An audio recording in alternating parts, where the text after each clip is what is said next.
There was a man.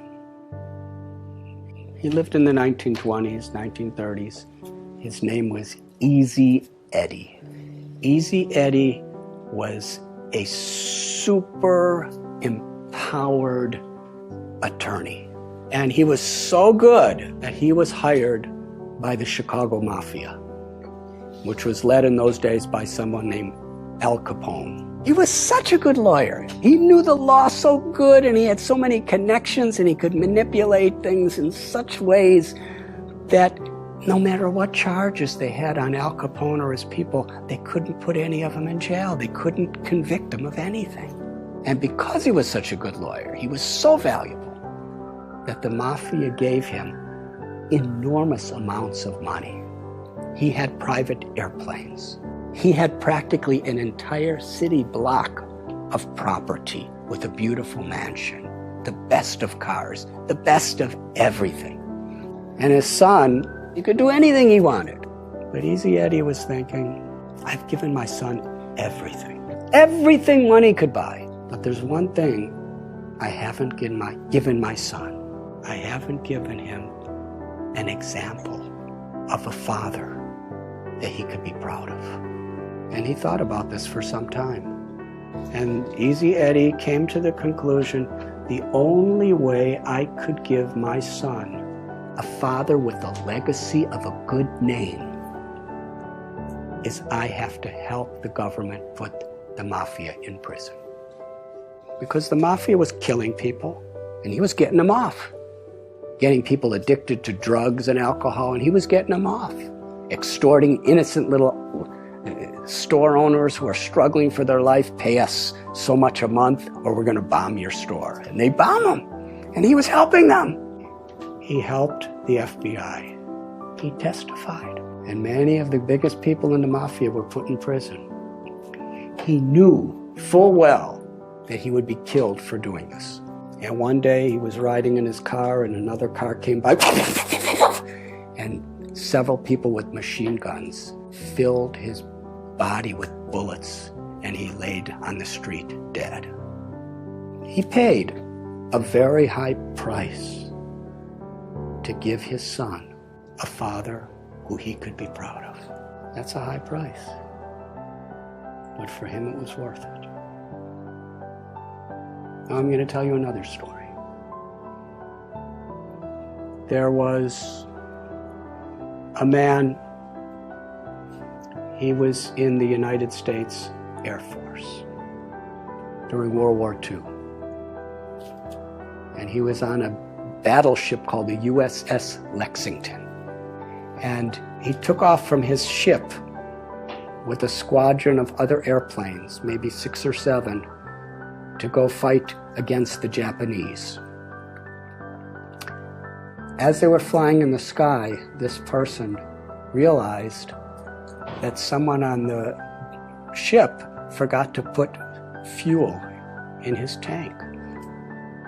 So he radioed to the leader of his formation and said, I have to go back. He said, well, we can't. You go back. We have to keep going. On his way back, he saw about 9 Japanese bombers coming toward the USS Lexington to sink the boat. And there were thousands of people on the boat. He was alone, and there were 9 of them. And he decided, I have to stop them. Because there was the ship, they didn't know what was happening.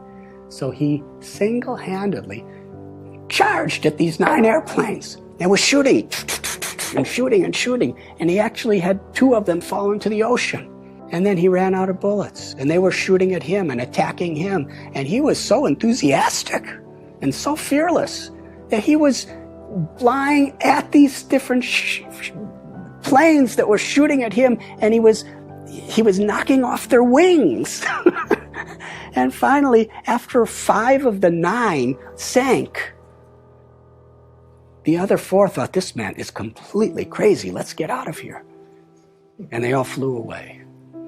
And he came back, his plane was all beaten up, and the people of the USS Lexington actually saw what was happening.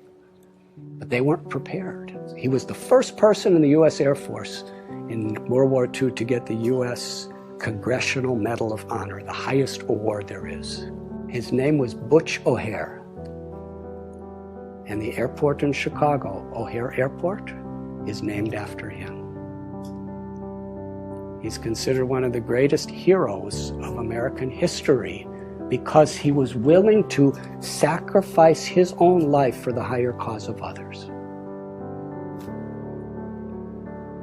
What makes this story so interesting is Butch O'Hara was the son of Easy Eddie. That's a strong foundation. What are we giving our children? I have seen in my life traveling around, I've been wandering around this planet for 63 years now. I've seen people work so hard for money, give it to their children, and then their children fight as enemies to see who gets it. Is that the legacy? Is that fulfilling life? Is that what we want to leave to the world? Our values, our character, the grace and the compassion, the love that flows through us is the greatest contribution we could make to our own life, to God, to our families, and to the world. And when we have those values, and we work and we build that foundation through good company and good practices and good decisions, then we could have a wonderful, fulfilling, meaningful life beyond birth, beyond death. And we could leave that as a legacy for the world.